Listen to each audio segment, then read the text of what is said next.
días a todos y todas. Bienvenidos al primer webinario sobre los ODS y Acuerdo de París y sus relaciones con el tema energías renovables en el sector eléctrico. Queremos saludar especialmente a los funcionarios y funcionarias de la Contraloría que nos acompañan hoy en el salón y también un especial saludo para las entidades fiscalizadoras de la región de América Latina y el Caribe que también están participando vía streaming de esta actividad y que esperamos sea de utilidad para todos. Antes de empezar, solo señalar la metodología. Contamos hoy con dos excelentes panelistas. Primero saludar a Pilar Moraga Seriego, profesora asociada del Centro de Derecho Ambiental de la Facultad de Derecho de la Universidad de Chile, y también a Paloma Toranzos, jefa del área de Gobernanza y Desarrollo Sostenible del PNUD en Chile. Darle las gracias a ambas por acompañarnos hoy. El formato va a ser 20 minutos para cada una de las expositoras, quienes trajeron una presentación en PowerPoint que luego estará disponible para todos y todas. Y luego abrir un espacio de preguntas durante 20 minutos. A quienes nos acompañan presencialmente va a estar nuestra compañera Mayra Zambrano con un micrófono para que puedan dirigirse ya sea a una de las panelistas o a ambas. Y a quienes nos acompañan vía streaming se envió un correo electrónico para que durante las presentaciones manden sus preguntas y nosotros se las haremos llegar a la expositora en oportunidad. Entonces, sin mayores preámbulos, le doy primero la palabra a Paloma Toranzos para que inicie su exposición.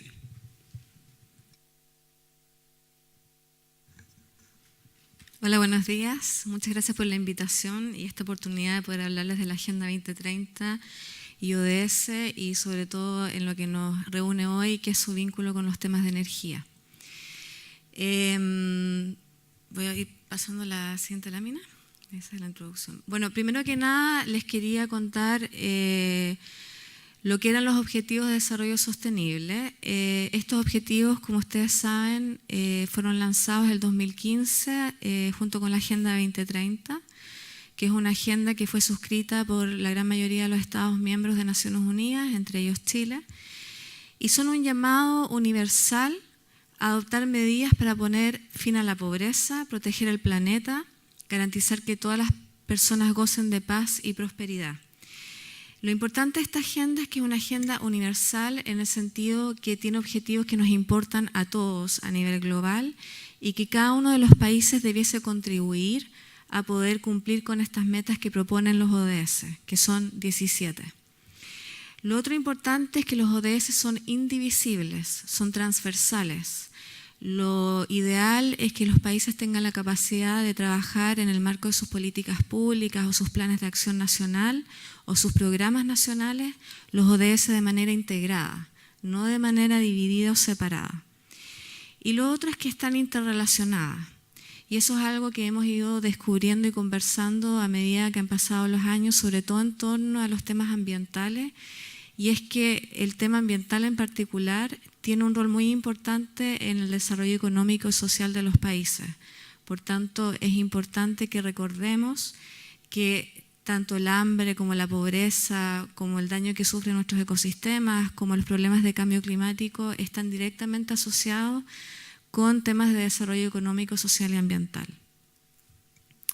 Por otra parte, como sabrán también, antiguamente fueron lanzados los Objetivos de Desarrollo del Milenio, que fueron reemplazados por estos 17 Objetivos de Desarrollo Sostenible, e incorporan otras esferas que no estaban consideradas antes, como lo que es el cambio climático, la desigualdad económica, la innovación, que es muy importante, el consumo sostenible, la producción sostenible, la paz, la justicia, entre otras cosas.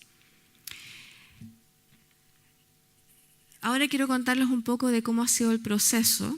Ahora, el tema de desarrollo sostenible como un concepto y un modelo a considerarse a nivel mundial nace, yo les diría, el 87 con el informe de Brundtland, cuando se define lo que es el desarrollo sostenible. Luego ocurre lo que es Río, el año 92, pero no nos quisimos ir tan atrás. Entonces nos enfocamos en presentarles los 3 principales acuerdos internacionales que se lograron en el 2015. El 2015 fue un año muy importante y muy relevante para llegar a estos compromisos internacionales. Uno de los acuerdos que les muestro ahí es el de Addis Abeba, donde se hizo la Conferencia Internacional sobre la Financiación del Desarrollo. Hoy en día el tema del financiamiento sostenible está tomando un rol muy fuerte, donde se invita a los países que incorporen dentro de sus presupuestos públicos financiamiento e inversión para los temas que están vinculados a ambiente, a la sostenibilidad, etc. Luego, ese mismo año, fue lanzada la Agenda 2030. Esta agenda fue elaborada por un grupo de expertos de Naciones Unidas en colaboración con representantes de los Estados miembros. Tardó más o menos 2 años el proceso de armarse la agenda y se lanzó en septiembre con 193 países que aprobaron esta agenda y con los 17 ODS y metas establecidas. Luego fue la COP21, que es la conferencia de las partes en el marco de la Convención Marco de Naciones Unidas para el Cambio Climático, y ahí es donde nace el Acuerdo de París.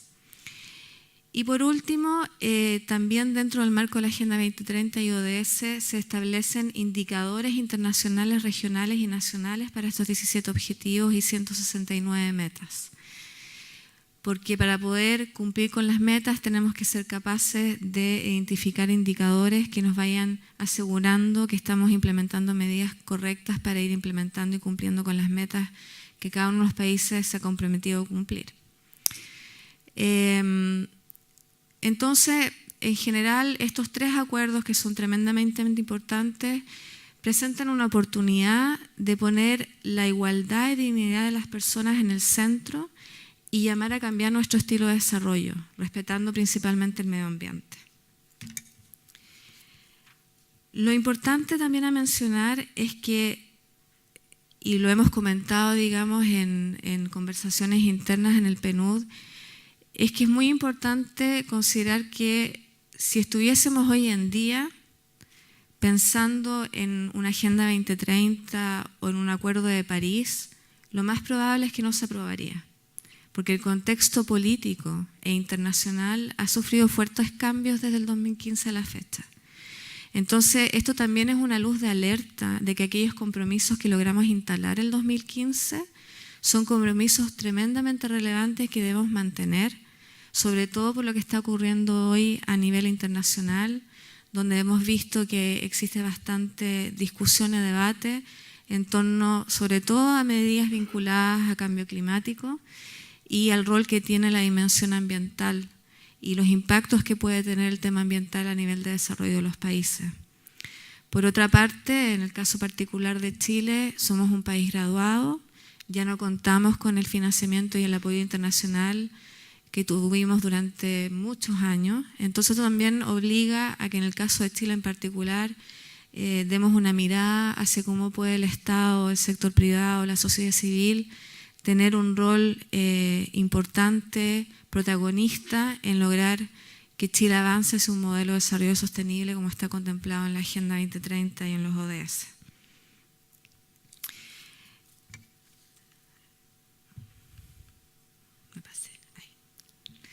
Ahora, ¿cómo se vinculan los ODS y la COP21 o el Acuerdo de París?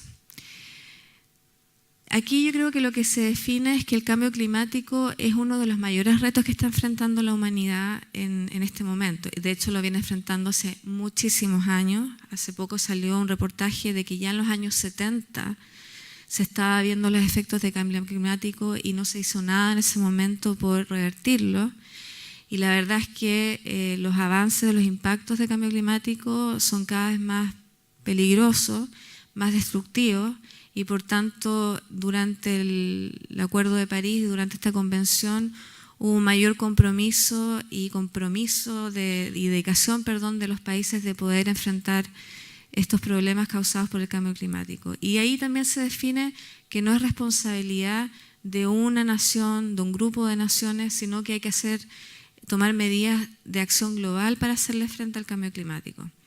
Entonces, entre otras acciones que hasta ese momento no se habían incorporado dentro de estos acuerdos vinculados a temas ambientales, el tener acceso universal al agua potable pasa a ser una prioridad, reducir el desperdicio de alimentos, el tema de los subsidios a combustibles fósiles. Chile sigue dependiendo en un porcentaje altísimo de combustibles fósiles, aproximadamente el 93%. Fortalecer la resiliencia y adaptación al cambio climático. Debemos recordar que el cambio climático involucra la mitigación, que es reducir los efectos de gases invernadero, y también involucra la adaptación, y es la capacidad que tienen los países de ser resilientes frente a los impactos que nos provoca el cambio climático. También hay que aumentar el conocimiento científico, la innovación, sobre todo lo que considera a los ecosistemas marinos. El año pasado en particular fue un año dedicado a los océanos y a conocer el impacto que ha tenido el cambio climático en nuestros océanos y cómo se impacta directamente en la calidad de vida de las personas, en nuestra alimentación, en nuestro entorno, etc. Y luego también está proteger las especies en riesgo. Lamentablemente hoy día nos enfrentamos a que muchas especies nativas están en peligro de extinción o han sido extinguidas, y hay que detener el tráfico de las especies protegidas, ¿no? Entonces, nuevamente volviendo al tema de la Agenda 2030 lo que hace es generar una integralidad entre las dimensiones sociales, ambientales y económicas. Por tanto, es muy importante volver a entregarles el mensaje de que la dimensión ambiental del desarrollo sostenible y que contemplan los objetivos de desarrollo sostenible es transversal. Es una oportunidad para que nosotros podamos visibilizar a partir de la importancia de los temas ambientales cómo nosotros impactamos en nuestra sociedad, en nuestro desarrollo económico. En el caso de Chile, yo creo que es importante mencionarlo, Chile depende principalmente de sus recursos naturales y hasta ahora seguimos implementando un modelo extractivista. Sin nuestros recursos naturales, el país no puede crecer económicamente y por tanto es muy importante que tengamos un modelo que permita la sustentabilidad de nuestros recursos y que nos asegure un buen uso de ellos, ¿no? Entonces, por eso es tan importante lo que promueve la Agenda 2030, además es un plan de acción, es una recomendación que se hace a partir de las Naciones Unidas, los Estados miembros, a integrar estas dimensiones en sus programas nacionales y en sus planes de acción nacional. Creo que me salté aquí. Entonces, como les decía, el gran logro que tuvo la Agenda 2030 fue crear una agenda compartida con una visión mucho más común. Ya les conté cuándo fue lanzada, que son 17 objetivos, 169 metas, y la importancia de generar esta visión holística de la dimensión ambiental, social y económica. Importante respecto a lo que es el concepto de desarrollo sostenible es que tú no puedes lograr un desarrollo sostenible si no adoptas medidas contra el cambio climático, gestionas sus efectos, proteges los recursos naturales, planificas las ciudades, promueves las pequeñas industrias y sobre todo tenemos líneas de innovación. Y eso implica invertir en I+D, en tener a profesionales más preparados, que puedan aportar con tecnologías, etcétera, y tener una infraestructura también, que es lo que llamamos la infraestructura verde, ¿no? Que no genera un impacto tampoco a nivel ambiental. Siguiendo entonces con mi presentación, bueno, aquí yo les voy a hacer una breve mención de lo que es el Acuerdo de París, que también ya se los mencioné. Este acuerdo fue aprobado el 12 de diciembre, se llega a este acuerdo mundial para enfrentar el cambio climático. Uno de los principales objetivos es tener un plan de acción para limitar el calentamiento del planeta, que debiese ser muy por debajo de los 2 grados Celsius, y hacer todos los esfuerzos para que ese aumento llegue o sea menor al 1.5 grados Celsius. Y todo esto, digamos, con una meta que es el 2020.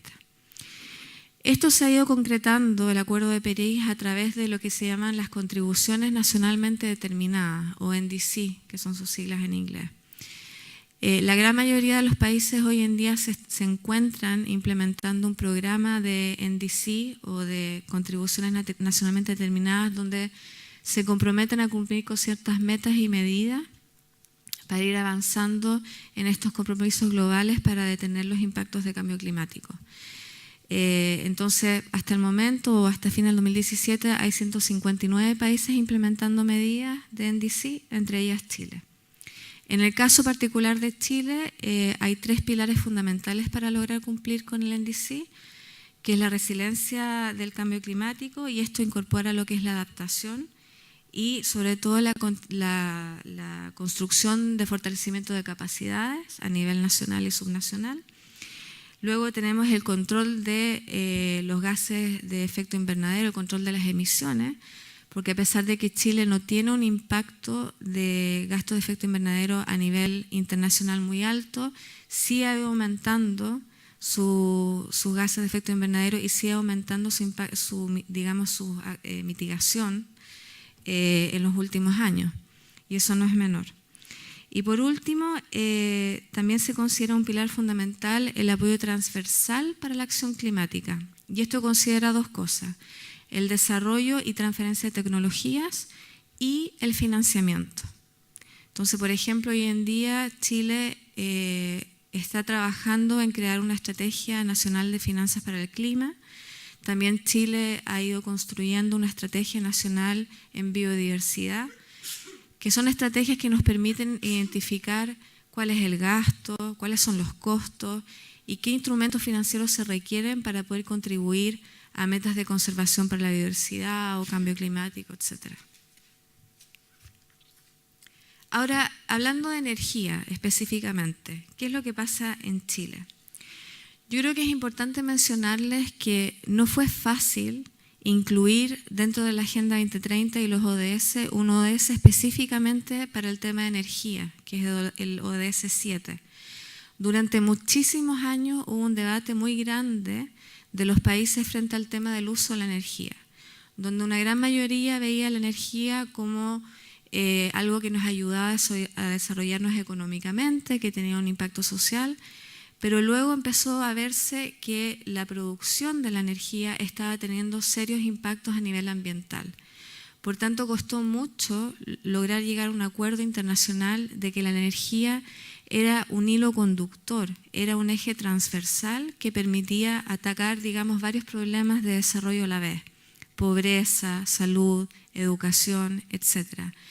Y que había formas de disminuir el impacto ambiental a través de el uso de fuentes de energías renovables, fuentes de energía sostenibles, limpias, y con uso de medidas de eficiencia energética. Entonces, el tener un ODS 7 hoy en día, donde hay metas claras de lo que deben hacer los países para lograr tener energía sostenible, fue un gran logro, y eso yo creo que es importante considerarlo. Entonces, a nivel internacional, a nivel global, la energía o la demanda global de electricidad va a aumentar en un 40% al 2030. Y esto obviamente va, digamos, en paralelo al crecimiento de la población. Entonces, las metas en cambio climático exigen que haya una descarbonización sustancial del suministro de electricidad que represente el 25%. Entonces, que no lleguemos a este 40%, sino que lleguemos a este 25% y de una manera descarbonizada. Como ustedes pueden ver, este es un gráfico, digamos, de Chile, del Sistema Nacional de Inventarios de Gases de Efecto Invernadero. Uno de los sectores que mayor impacto tiene a nivel de emisión de gases de efecto invernadero es el sector energético. Por tanto, en el caso particular de Chile, se están proyectando tasas de crecimiento de consumo eléctrico en torno al 6 al 7%, lo que implica que 100.000 gigawatts de demanda total de energía eléctrica en dicho año, al 2020, va a requerir aumentar la oferta, no solamente en ese periodo, sino que además se requiere por lo menos 8.000 proyectos de generación de energía de 8.000 megawatts. Esto es lo que plantea la Estrategia Nacional de Energía del 2012-2030. Ahora, entrando un poco más a lo que más específicamente al tema del rol que pueden cumplir los fiscalizadores respecto al tema de los ODS. El ODS 7 garantiza el acceso a una energía asequible, segura, sostenible y moderna para todos. Considera 3 metas específicas globales. Nosotros quisimos poner como ejemplo la segunda meta, que es que de aquí al 2030 aumentemos considerablemente la proporción de energía renovable en el conjunto de fuentes energéticas. Es básicamente que al 2030 tengamos un mayor nivel de energías renovables, de fuentes de energías renovables no convencionales. En ese sentido, en el caso de Chile, Chile cuenta con distintos instrumentos de política pública para poder enfrentar, digamos, la situación de cambio climático y energía. Uno es el Plan de Acción Nacional de Cambio Climático, que fue lanzado y aprobado el año pasado. También tenemos una política energética 2050 y tenemos otros también, digamos, por ejemplo, la hoja de ruta 2018-2020 y otros instrumentos donde el país se compromete a cumplir con diferentes metas. Entonces, en el caso de Chile y en base a la política energética 2050, hay un compromiso al 2035 de aplicar un plan de mitigación de emisión de gasto de efecto invernadero del sector energético, que sea coherente, digamos, con las metas que establece el ODS 7. Y también aplicar un plan de adaptación del sector energía al cambio climático. Otra meta también es para el año 2035 que al menos un 60% de la generación eléctrica provenga de energías renovables y un 70% al 2050. Estas metas están directamente contempladas en el ODS 7 y como van a poder ver en un link que yo les incluí en la presentación, todavía no hay suficientes indicadores que permita que Chile, en el caso de Chile, pueda avanzar hacia estas metas. En honor al tiempo, también les quería comentar que hay todo un trabajo que está realizando Naciones Unidas a través de la CEPAL de poder generar indicadores principalmente ambientales que nos permitan ir avanzando en estas metas. Entonces lo que hizo la CEPAL fue realizar una encuesta el año 2016, de acuerdo a cada 17 ODS, igual los agruparon, para ver con cuántos indicadores ambientales contaban los países de la región para poder justamente ir analizando el cumplimiento y fiscalizando el cumplimiento de las metas. Entonces, en este gráfico ustedes pueden ver que en el caso del ODS 7 sí existe algún tipo de indicador ambiental que permita medir estas metas, pero en otros indicadores globales que establece el ODS 7 no hay suficientes indicadores a nivel regional o nacional. Entonces, hoy en día se están generando metodologías con el apoyo de CEPAL y con los países de la región para poder justamente ir construyendo estos indicadores. Eso. Y para ir terminando, yo creo que es muy importante mencionar el ODS 16, que es paz, justicia e instituciones sólidas. Este ODS es muy importante para el rol que cumplen los entes fiscalizadores superiores, las Contralorías Generales de la República, porque es un marco en el cual ustedes pueden apoyar en la fiscalización del cumplimiento de estas metas de acuerdos internacionales, porque es un ODS que además habla de la necesidad de que las instituciones fiscalizadoras tengan un rol determinante en la lucha contra la corrupción, en la fiscalización de los dineros públicos, y estamos hablando de que estamos intentando generar dineros de presupuesto público para poder, digamos, revertir los efectos negativos de cambio climático, apoyar en generar subsidios, instrumentos financieros para mejorar el acceso a fuentes de energía sostenibles, etc. Entonces, por eso yo creo que era importante mencionarles este ODS, porque es el marco en el cual ustedes pueden ir apoyando en cumplir, digamos, con este rol que se han propuesto para apoyar en la fiscalización de los ODS y de las metas que están comprometidas. Y terminando, esta es mi última lámina. Creo que también era una oportunidad para contarles cómo contribuye el PNUD al seguimiento de la agenda ODS. El PNUD es el Programa de Naciones Unidas para el Desarrollo. Es una agencia del Sistema de Naciones Unidas y estamos en aproximadamente 170 países. Somos una de las pocas agencias que están instaladas apoyando directamente a los estados. Y nosotros tenemos un mandato muy concreto en torno a la Agenda 2030 y ODS, y es que nosotros debemos ayudar a los países a incorporar los ODS en sus planes o programas nacionales y que sean capaces, además de integrar los ODS en sus políticas públicas y que exista esta mirada transversal que les mencionaba al principio. Entonces, ¿cómo hemos ido colaborando a través de programas y proyectos específicos? Aquí les traje algunos ejemplos. Por ejemplo, estamos apoyando al Ministerio de Energía en identificar un mapa de vulnerabilidad energética. Chile todavía tiene un porcentaje de la población que no tiene acceso a la energía, por tanto no tiene electricidad, no puede calentar o enfriar sus hogares, etc. Estamos fortaleciendo capacidades a nivel local en el diseño de proyectos de energía renovable a pequeña escala. Todavía necesitamos capacitar e instalar en las regiones, en los municipios, el que puedan ser ellos, que conocen sus territorios, los que promuevan el uso de energías renovables de acuerdo a las necesidades que tienen cada una de estas regiones o comunas. Estamos generando indicadores en biodiversidad, que es una de las, digamos, debilidades que hay hoy en día. Estamos apoyando al Estado en la preparación de los informes nacionales que hay que presentar frente a la Convención de Cambio Climático. Nosotros venimos apoyando al Estado de Chile desde que partió la primera comunicación nacional. Y también con varios indicadores y reportes con respecto a la emisión de gases de efecto invernadero, etc. Estamos apoyando al Estado en la formulación de las estrategias financieras de biodiversidad y de cambio climático. Estamos apoyando en implementar una metodología para poder identificar el gasto en cambio climático y biodiversidad que contribuyen a las cuentas ambientales del país. Son metodologías que fueron elaboradas y diseñadas por el PNUD. Estamos además apoyando a la Contraloría. Ustedes no sé si saben, pero el PNUD participa como observador en la UNCAC, que es la Convención para Combatir la Corrupción.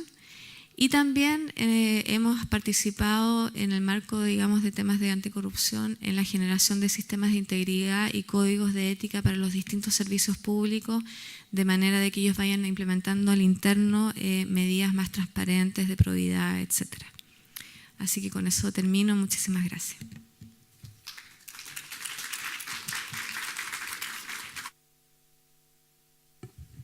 Muchísimas gracias, Paloma, por tu presentación, muy clara y también muy útil para las entidades fiscalizadoras conocer en mayor detalle los ODS y particularmente la Agenda 2030 y su génesis. Ahora también para tener una mirada más nacional y sobre los desafíos que tiene en particular el Estado de Chile, le doy la palabra a Pilar Moraga. Bueno, muchas gracias. Ahí sí, gracias. Muchas gracias por la invitación. Es un agrado ver que la Contraloría está en estos temas de manera tan activa y generando un liderazgo en la región. Porque es necesario justamente en las temáticas de los ODS o de cambio climático que yo voy a tratar precisamente ahora, que sea una mirada transversal del Estado. Y en ese sentido la Contraloría tiene un rol que cumple un poco con esta transversalidad y me encanta ver acá a los funcionarios de este organismo y seguramente a los que nos están viendo vía streaming. Bueno, yo voy a hacer esta presentación, como se anunció anteriormente, como investigadora del Centro de Derecho Ambiental, pero también de dos otros centros en los que participo como investigadora, que son centros de excelencia FONDAP, financiados por CONICIT, y creo que es importante detenerse en esto porque estos centros son centros temáticos. CONICIT decide en un minuto financiar la creación de centros de excelencia por un periodo de 5 años. Y en el año 2012 las temáticas elegidas fueron energía solar y cambio climático. Y es así como nace el CERC, que es el Centro de Energía Solar, y el CR2, que es el Centro de la Ciencia del Clima y la Resiliencia. Son centros además interdisciplinarios, pero interinstitucionales, ambos liderados por la Universidad de Chile. Y eso es para decirles que se está haciendo ciencia en Chile desde una mirada interdisciplinaria en estos ámbitos que el organismo de financiamiento en Chile, que es CONICIT, decidió en un minuto que eran temas prioritarios para nuestro país. Y bueno, como el cambio climático es un tema complejo que requiere de la ciencia para ir avanzando, es un tema crucial y por eso me permití empezar con esta pequeña introducción. Bueno, y en cuanto a lo que quisiera hablar hoy con ustedes es lo que aparece en pantalla, ¿no es cierto?, los objetivos del Acuerdo de París, los mecanismos de cumplimiento, los compromisos de estas contribuciones nacionalmente determinadas y las obligaciones de Chile. En esto Paloma ya ha hecho varias introducciones y por ende se lo agradezco, así voy a ir ganando algunas precisiones que ya fueron presentadas. Y bueno, me imagino que algunos conocen más que otros toda esta evolución que ha habido en lo que es la definición del marco legal internacional del cambio climático. Esto se inicia muy temprano, por allá en los años 70, cuando ya empezamos a tomar conciencia de que los recursos naturales son limitados en el planeta, y empieza a haber un cambio de paradigma en lo que es el concepto de desarrollo. El año 92 es crucial, firmamos la Convención Marco de Naciones Unidas para el Cambio Climático, bajo el cual se firma Kioto, y posteriormente, hace poquitos años, ¿no es cierto?, el año 2015, el Acuerdo de París. Por ende, cuando hablamos del Acuerdo de París, estamos hablando siempre de esta Convención Marco, que es la que nos sirve de paraguas para la firma de este Acuerdo de París, y eso es muy relevante, porque si bien Paloma decía hoy día no podríamos firmar el Acuerdo de París dada el contexto geopolítico internacional, bueno, creo que el año 2015 no podríamos, estábamos muy lejos de poder haber firmado una convención marco de Naciones Unidas en cambio climático como se hizo el año 92. El año 92 fue un año muy crucial en materia de medio ambiente a nivel internacional, muy rico, muy prolífero. Hubieron muchos compromisos internacionales. Pensemos solo en la Declaración de Río, que nos sirve hasta el día de hoy como un referente de primera línea, tanto de la legislación nacional, o sea, en todo nuestro quehacer prácticamente siempre está presente la Declaración de Río. Y no olvidarlo porque bueno, ahí se dieron directrices importantes. El objetivo de la Convención es la estabilización de gases de efecto invernadero, con un enfoque mucho más fuerte en mitigación, que es esta reducción de emisiones, en relación a la adaptación, que es esta capacidad de los países, las comunidades, los individuos, de adaptarse a las nuevas condiciones que entrega un clima cambiante. Eso va variando con el tiempo, porque la evidencia de los impactos del cambio climático hoy día está muy presente, no así el año 92, en que ni siquiera teníamos absoluta certeza que esto tuviera un origen humano. Luego de los informes del IPCC, podemos decir hoy día, esa certeza, ese consenso científico existe y por ende estamos en un contexto muy, muy distinto al del año 92. Bueno, se firma este Acuerdo de París también en un marco político y de geopolítica bien interesante, sobre todo por las elecciones de Estados Unidos, ¿no es cierto?, y este forcejeo de estar o no estar en las negociaciones y quedarse en el Acuerdo de París de parte de Estados Unidos. Y el objetivo acá, por ende, es, como lo mencionaba Paloma, de no superar una temperatura global de los 2 grados y tratar de acercarnos al 1,5. Y yo les cuento una anécdota. En enero del 2016, poquitas semanas después de celebrar la COP de París, hicimos un seminario para analizar los resultados de la cumbre de París. Invitamos a representantes de Cancillería, invitamos al mundo científico y nuestros colegas científicos nos dicen, bueno, yo no sé por qué firman cosas los países y los políticos que no van a poder cumplir.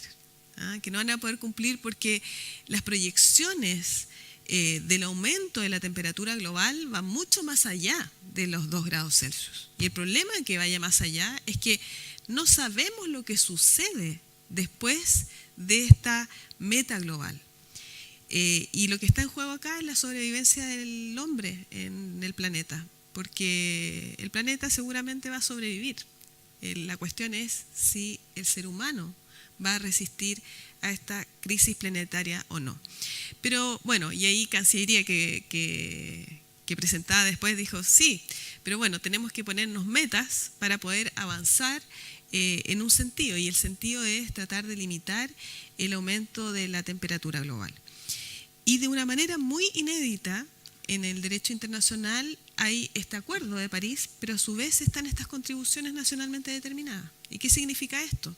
Que finalmente si bien se establecen metas comunes, los compromisos ya más precisos y detallados los va a definir cada país según su soberanía. Y por eso es que se presentan estas contribuciones que se definen a nivel nacional y se presentan ante la Secretaría de la Convención. Y una obligación sí que establece el acuerdo es esta revisión cada 5 años. Entonces, si bien nosotros presentamos nuestra contribución nacional, así como la mayoría de los países que suscriben el Acuerdo de París, el año 2020 nosotros vamos a tener que contar con una revisión que, ojo, esta revisión siempre tiene que ir hacia una mayor ambición. No vamos a ir hacia atrás, sino que siempre tratar de avanzar en una ambición o en compromisos mayores. Ahora ahí vemos como un resumen de lo que son este porcentaje de emisiones de CO2 a nivel mundial en el año 2015 con la participación de los distintos países. En efecto, Chile tiene una participación muy baja en lo que son las emisiones globales. Sin embargo, y también como lo decía Paloma, nuestro crecimiento en materia de emisiones también es muy alto y muy rápido, dado que estamos en una situación de desarrollo, a diferencia de muchos otros países que ya alcanzaron su pic, ¿no es cierto?, y ahora se mantienen. ¿Y qué es lo importante de esta imagen también? Es saber que la mayoría de esas emisiones vienen del sector energía, y por eso es tan crucial. Y en nuestro caso Chile se asemeja mucho a eso, lo vamos a ver más adelante en mayor detalle, pero se asemeja mucho a esa realidad mundial, lo que es particular, porque en Latinoamérica las emisiones están principalmente en el sector forestal o la deforestación. Entonces ahí Chile se alinea más a lo que es la realidad mundial que a la realidad regional. Bueno, y acá vemos las emisiones, ¿no es cierto?, en estas proyecciones, según si queremos seguir haciendo lo mismo, ¿no es cierto?, o lo que en cuanto a políticas públicas, o bien si queremos reducir la temperatura global o limitarnos a los 2 grados o al 1,5, y vemos la diferencia que hay en estas emisiones globales con este objetivo, que es el de no superar los 2 grados de la temperatura del planeta. Y por eso que los científicos muchas veces nos dicen, bueno, la diferencia es muy grande y por eso que esto es casi imposible y los países tendrían que hoy parar absolutamente el consumo de carbono para poder alcanzar realmente la meta. Ay, perdón, ahí me pasé una. Bueno, y en cuanto a los mecanismos de cumplimiento, se critica mucho, o bueno, hay muchas visiones sobre estos acuerdos internacionales que son muy genéricos, que establecen muchas directrices, pero que en realidad, bueno, ¿dónde está la sanción? ¿Ah? Bueno, y ustedes como Contraloría estarán muy acostumbrados a ese lenguaje, porque si no hay sanción, no hay obligación casi.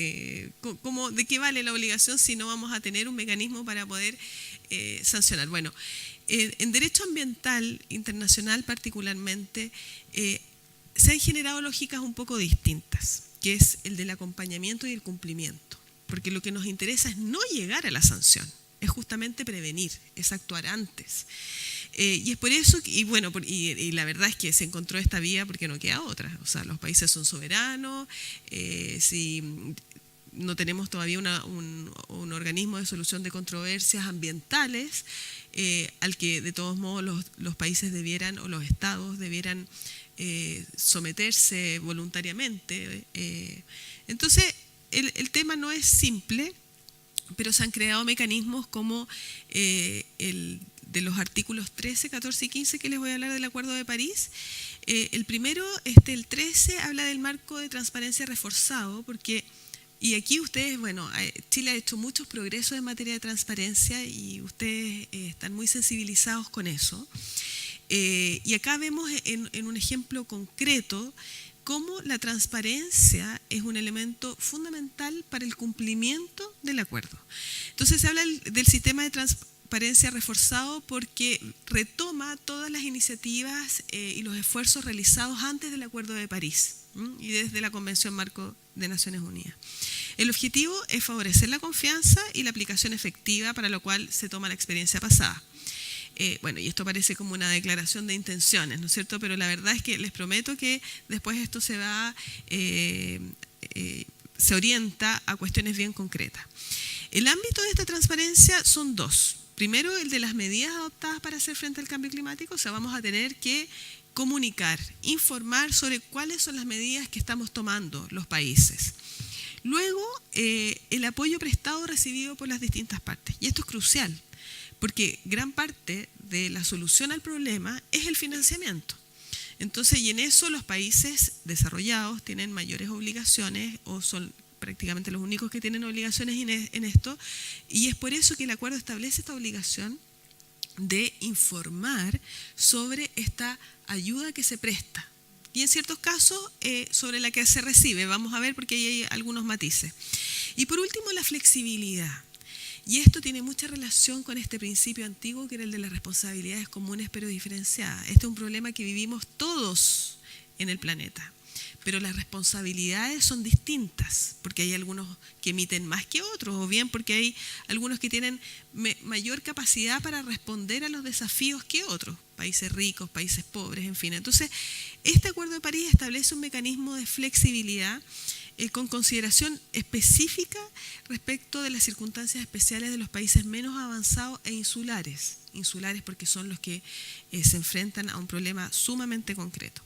Aquí hay un resumen de las obligaciones incluidas en el Acuerdo de París en relación al reporte de los inventarios nacionales, a los informes de progreso en materia de información, a la información relativa a los impactos de la adaptación al cambio climático, a la información que se provee o a la información que se provee y a la que se recibe. Y ustedes ven que hay una separación entre los países desarrollados y en desarrollo porque en ciertos casos es obligatoria y en ciertos casos se promueve y en ciertos casos es simplemente voluntaria, dependiendo justamente de este nivel de desarrollo de los países.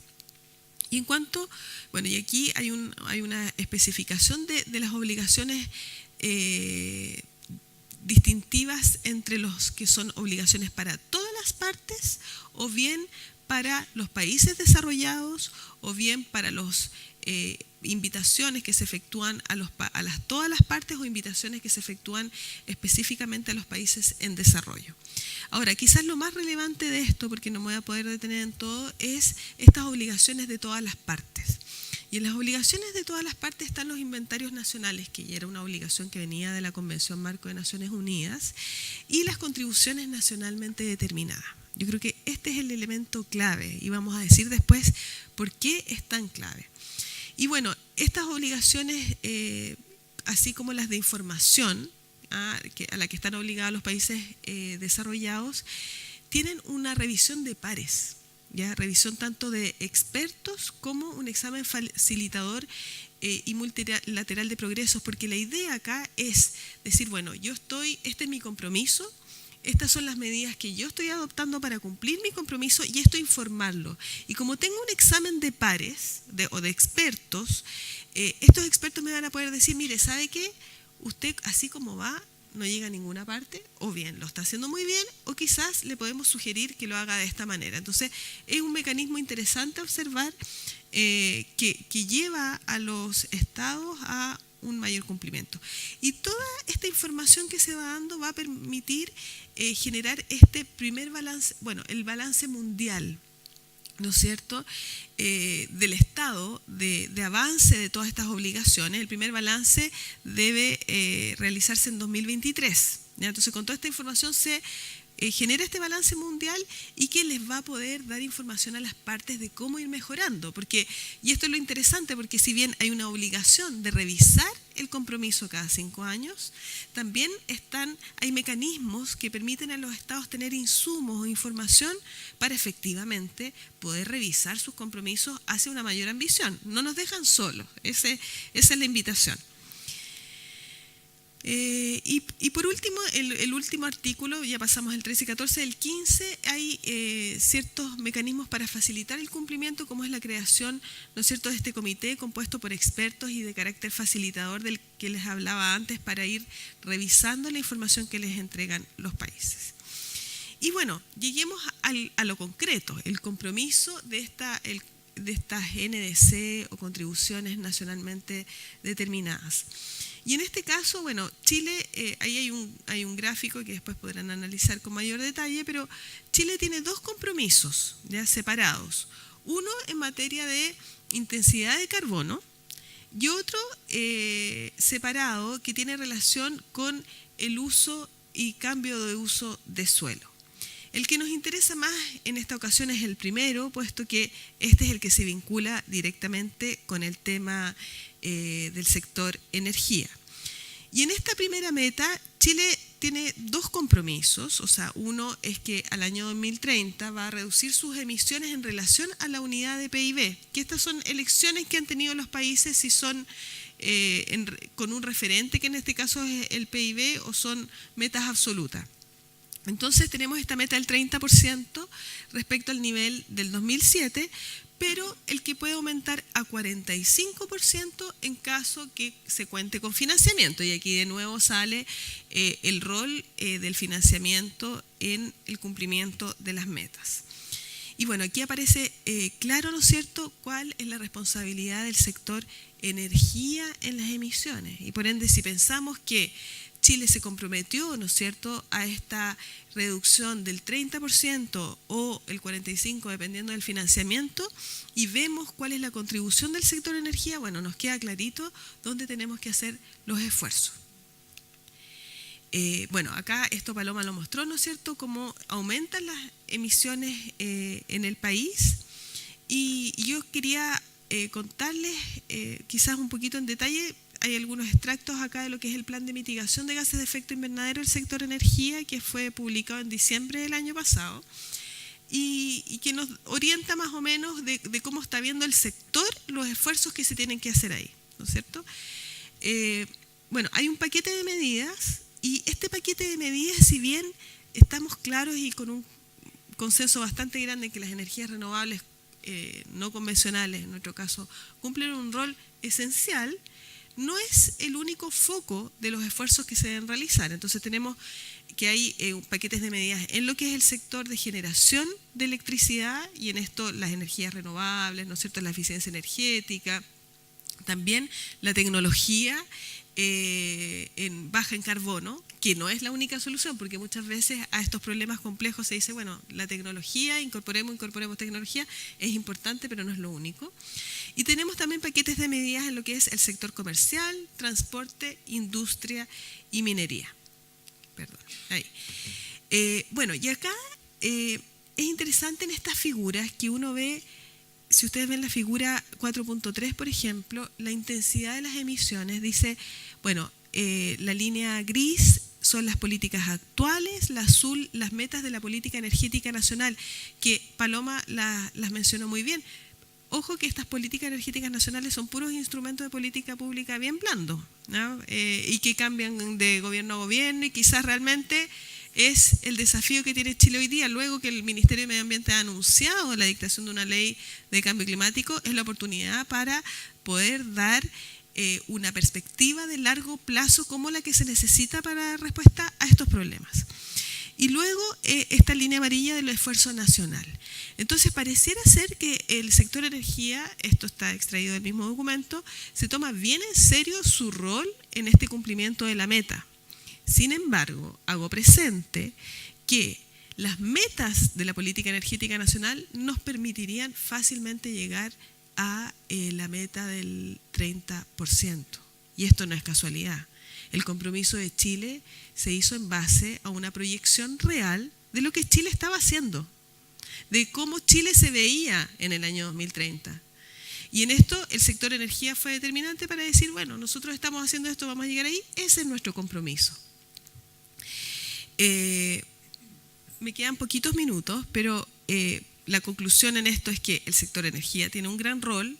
En lo que son el rol de las energías renovables ha habido una evolución muy importante en Chile, y en esto el marco regulatorio ha sido indispensable.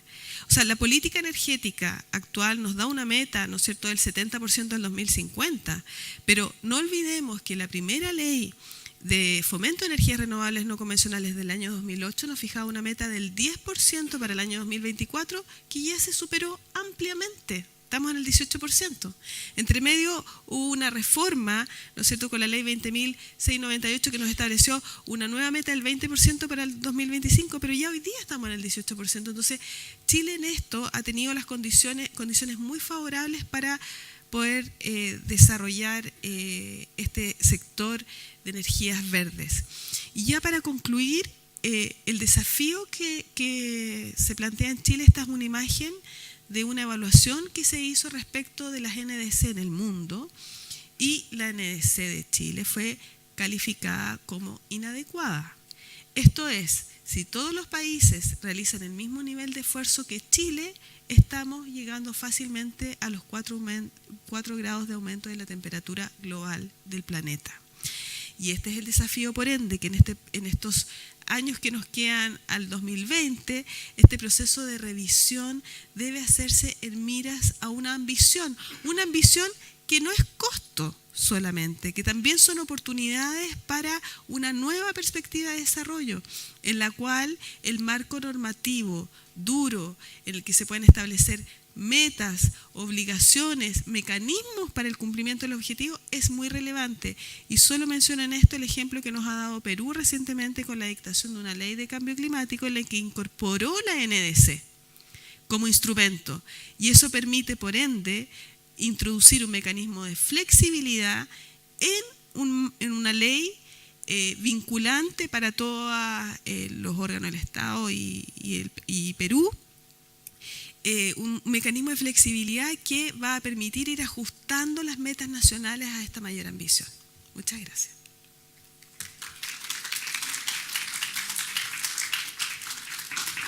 Bueno, muchísimas gracias, Pilar. Muy desafiante lo que se viene y muy interesante tu presentación en cuanto a cuál es la realidad país y los desafíos que enfrentamos como Estado.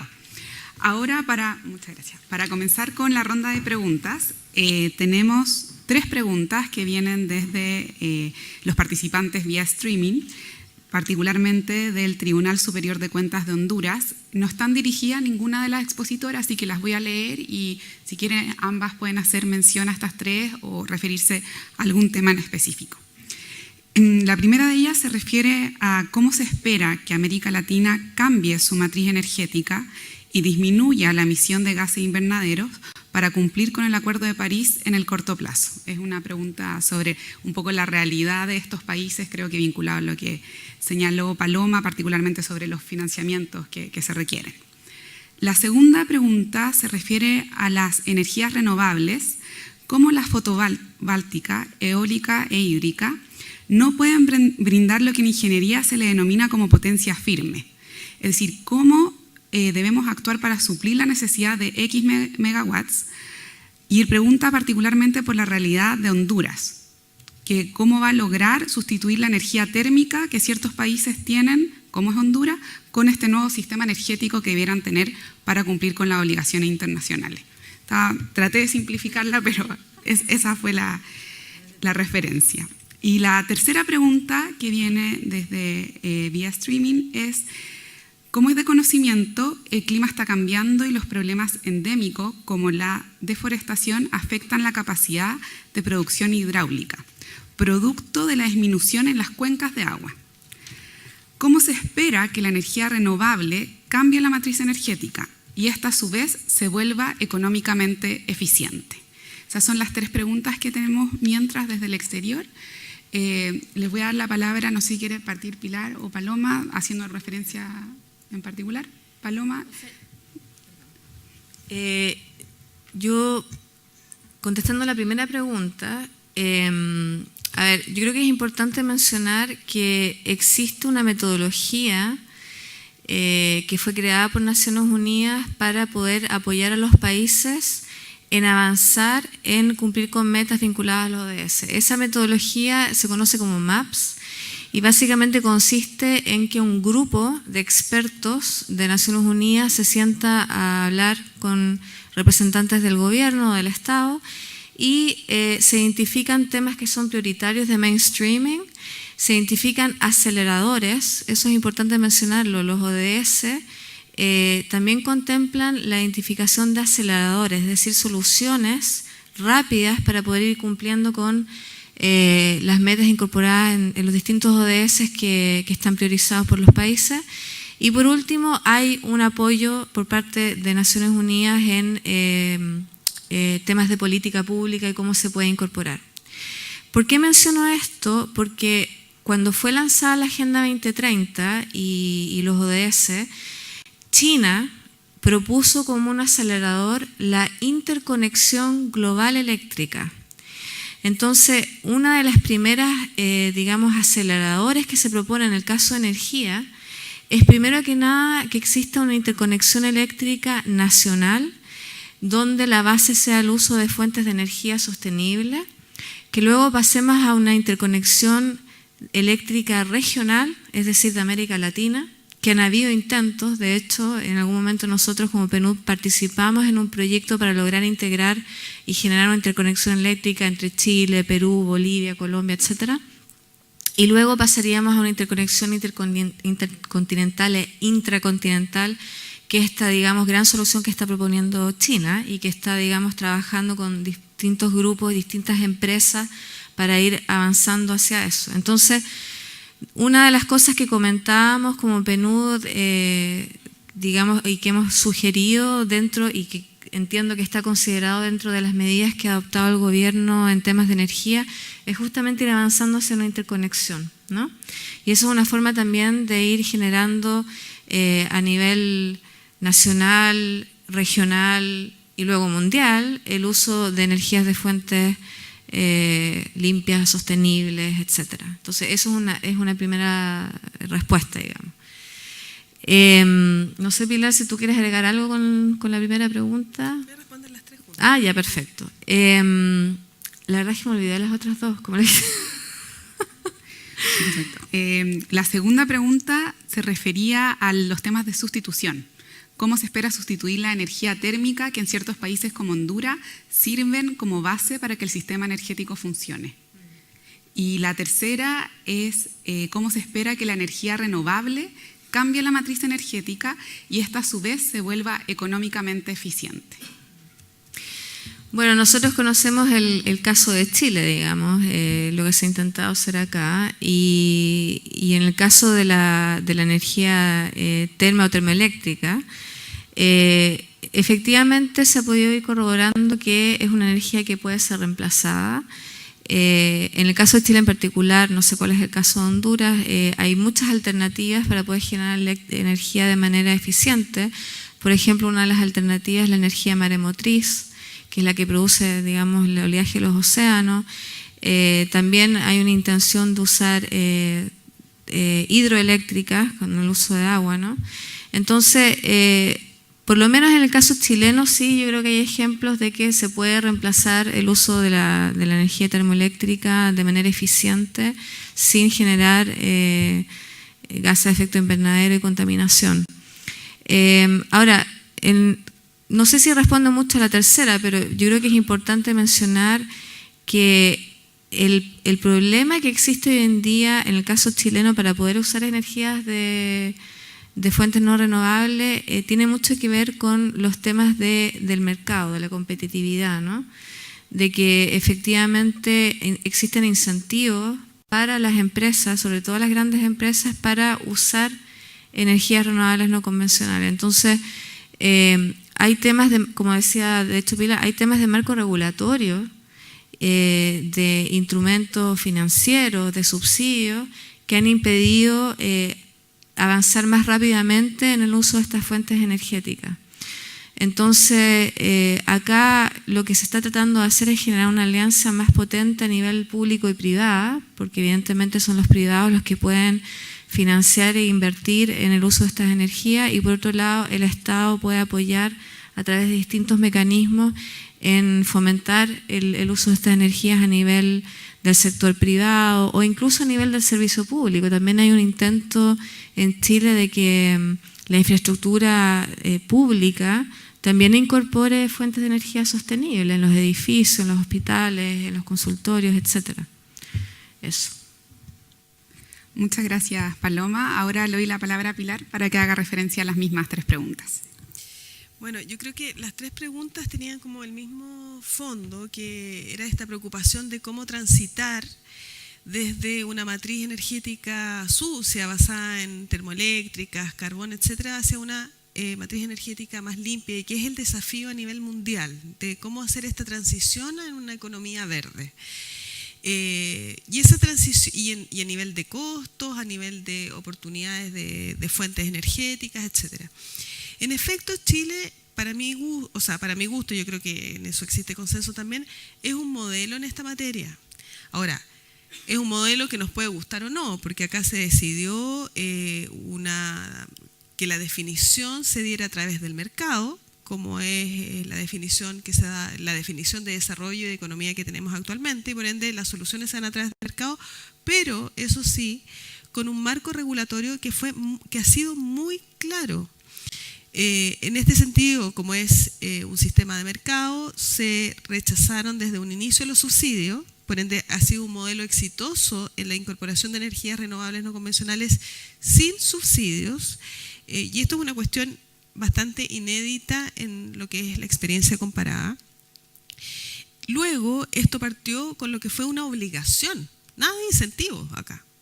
Hubo una obligación de parte de el legislador para los comercializadores de energía. Ellos tenían que incorporar el 10% de esta comercialización de energía sobre la base de fuentes de energías renovables. Esto fue el año 2008.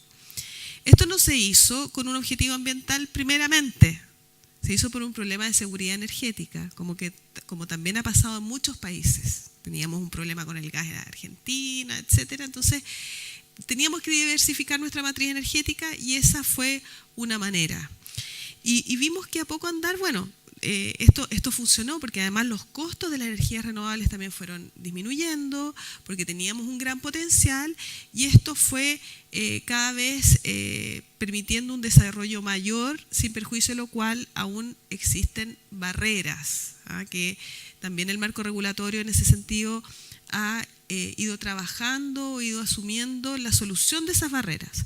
Es así como a poco andar, ¿no es cierto?, se cambia el marco regulatorio y ya se deja esta obligación, pero se establecen bloques de energía, un sistema de licitación. Bueno, cuando no hay suficiente, se abren estos sistemas de licitación con bloques de energía para energías renovables, y dentro de la regulación en algún minuto se advirtió, bueno, ¿qué está sucediendo? Porque la energía solar compite muy bien de día, pero no de noche. Y entonces los términos de referencia de las licitaciones separaron las licitaciones de día y de noche, ¿ya? Para decir cómo acá las definiciones regulatorias son muy fundamentales. Hay instrumentos como el precio del carbono, precio del carbono en las compras en las inversiones públicas, en las compras públicas, o sea, cómo el Estado no va a ser el primer modelo, ¿no es cierto?, ejemplo en lo que es un comportamiento más verde en toda su actuación, desde los edificios, desde las compras, desde las inversiones. Entonces, yo creo que aquí efectivamente, bueno, y es también de formación, uno ve en el derecho, ¿no es cierto?, las soluciones y respuestas más eficaces quizás a los problemas que nos enfrentan, lo que lógicamente debe asociarse a otro tipo de respuestas, como son los cambios culturales, como es el conocimiento científico, porque se plantea también, bueno, pero las energías renovables no están disponibles todo el tiempo. Les acabo de dar el ejemplo, la energía solar no está de noche, etcétera. Bueno, en eso están trabajando también nuestros colegas científicos, ¿no es cierto?, en ver cómo se puede almacenar este tipo de energía. Y ahí ya son desafíos de investigación en cada país para poder dar soluciones. Y por supuesto que lo que es la integración energética a nivel regional sí es una muy buena respuesta a los problemas que tenemos, porque todos nuestros países tienen distintas fuentes y fuentes que son complementarias. Entonces, si pudiéramos pensar en un sistema integrado a nivel regional, podríamos llegar a otro nivel en lo que son las soluciones. Y por último, entre las preguntas se deslizó el tema de la deforestación y cómo lo podemos hacer. En todo esto yo creo que, si bien un desafío es cómo transitamos a esta economía baja en carbono, el segundo desafío es cómo nos relacionamos con nuestros recursos naturales. Y nuestros recursos naturales, llámese minería, llámese sector forestal, etcétera, muy presente en América Latina, y ahí sí hay un desafío importante de cómo seguimos desarrollándonos cuando nuestras economías se basan en la explotación de recursos naturales para poder transitar esta economía baja en carbono. A veces el desarrollo definido como lo está hoy es incompatible con esta mirada de futuro. Entonces, el desafío está, bueno, ¿cómo reorientamos este desarrollo? ¿Cómo definimos nuevamente esta relación que vamos a tener con nuestros recursos naturales? Muchas gracias, Pilar. Ahora abrimos acá, tenemos una pregunta. Les pido por favor que usen el micrófono para efectos que quienes nos siguen por streaming puedan escuchar con claridad. Gracias. ¿Me escucha?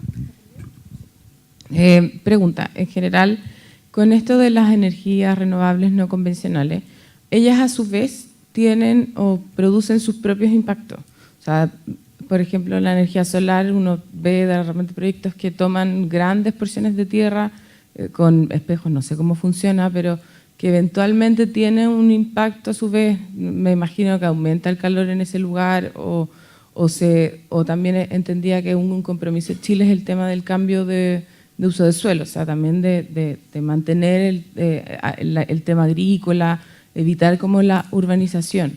¿Cómo si existe dentro de estos compromisos una forma de abarcar esa generación también negativa de energías renovables?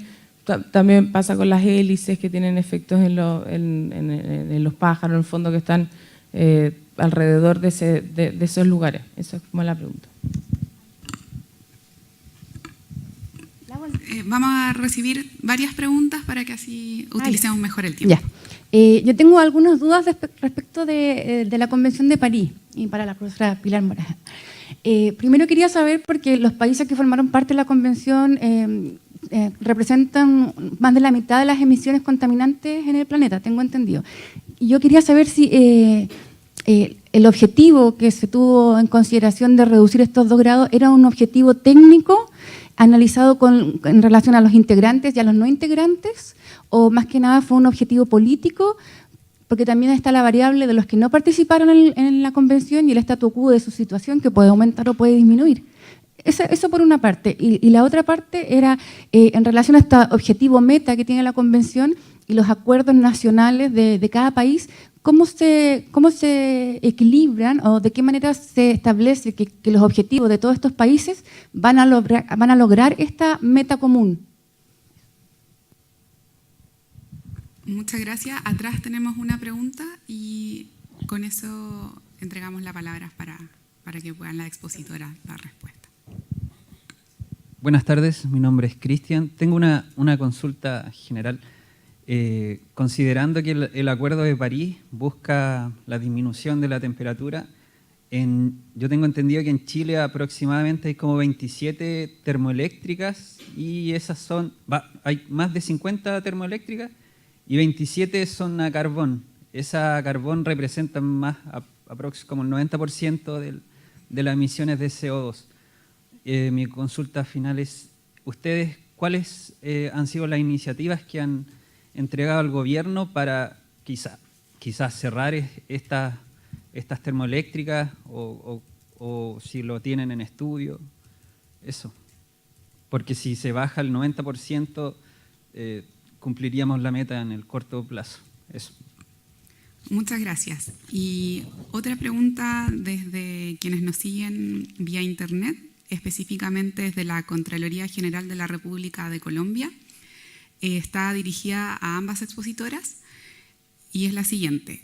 ¿Cuál es la relación de aportes al cambio climático de América Latina, si es posible específicamente la generación de energía de estos países, versus la mitigación que las acciones que estos países pueden realizar con la ejecución de los diferentes compromisos para cumplir con las agendas y acuerdos? Creo que es muy similar a la primera pregunta que hice anteriormente, un poco cómo América Latina de alguna manera su impacto en la generación de energía versus el cumplimiento de las obligaciones internacionales. Creo que el sistema anterior funcionó bien, contestar como todas en grupo. ¿Quieres partir tú, Paloma, en general? O Pilar, ¿comienzas tú? Ya. Sí, hay una en relación a las energías renovables no convencionales que para los latinoamericanos que estén escuchando, ¿no?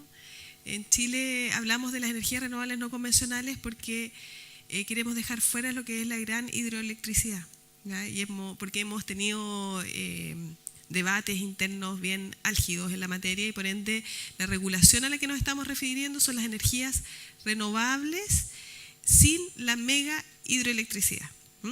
Eso como aclaración. En cuanto a los impactos de las energías renovables no convencionales, en Chile creo que aún no es un problema. Sin embargo, un problema ¿por qué?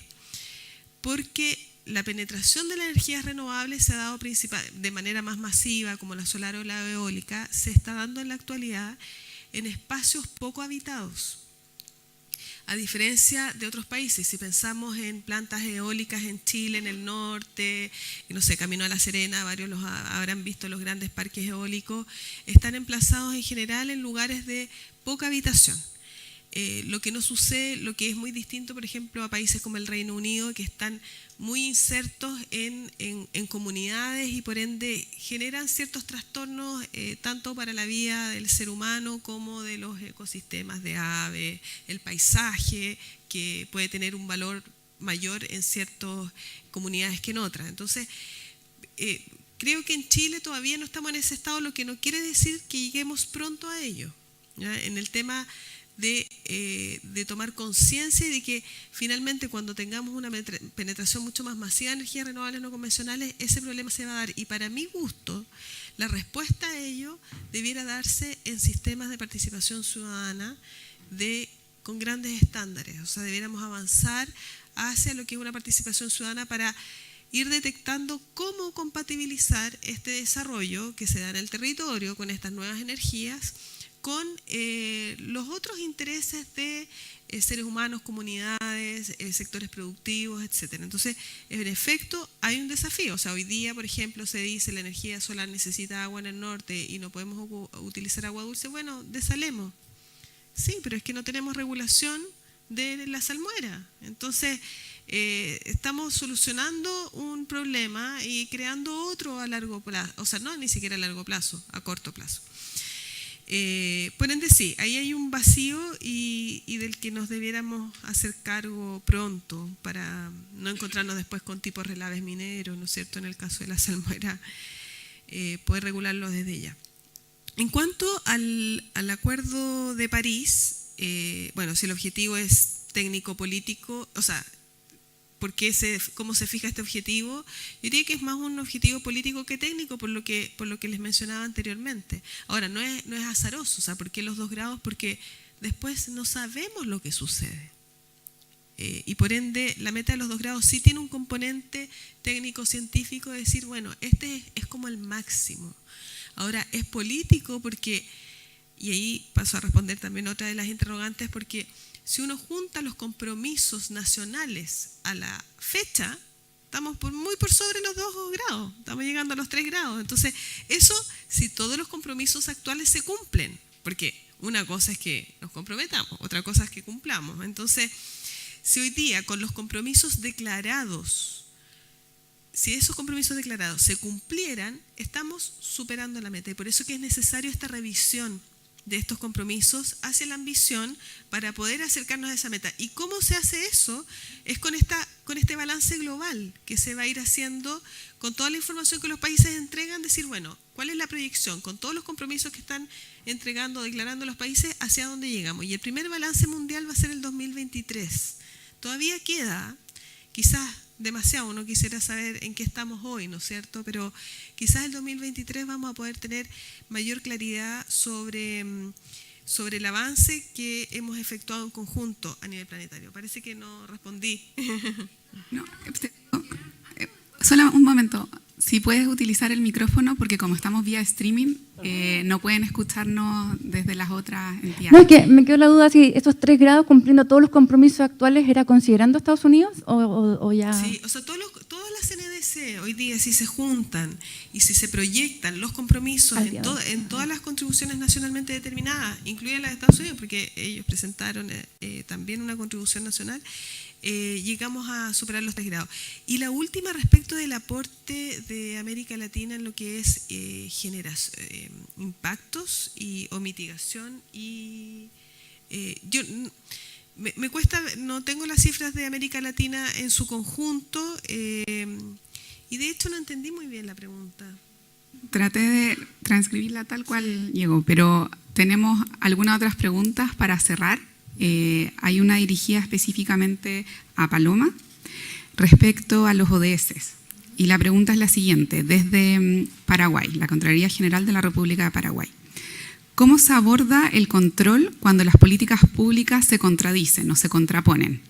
Por ejemplo, cuando se fomenta un ODS en particular y se contrapone con otro ODS. Y da un ejemplo.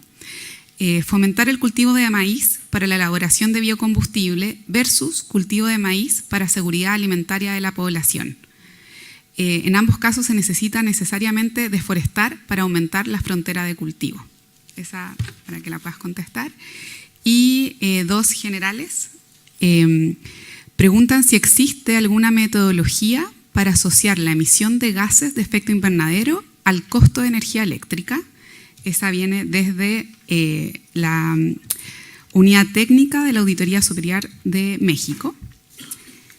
Y la última pregunta, si consideran que los NDC, así como los indicadores, serán los criterios como base legal para evaluar el cumplimiento de los estados signatarios de los ODS y cómo las entidades fiscalizadoras superiores pueden contribuir para que el Poder Legislativo ratifique o implemente leyes que puedan fortalecer un marco legal para alcanzar el cumplimiento. Y con eso terminamos. Las preguntas son bastante complejas, pero intentaremos resumir en los minutos que nos quedan. Bueno, de hecho la pregunta es más bien lo que está ocurriendo hoy en día en varios de los países de la región, que nos encontramos con políticas públicas que se contraponen constantemente. Entonces, lo que se propone en el marco de la Agenda 2030 de ODS es, hay una metodología también, usamos muchas metodologías, una particularmente que tiene que ver con identificar cuál es tu nudo para el desarrollo, ¿no?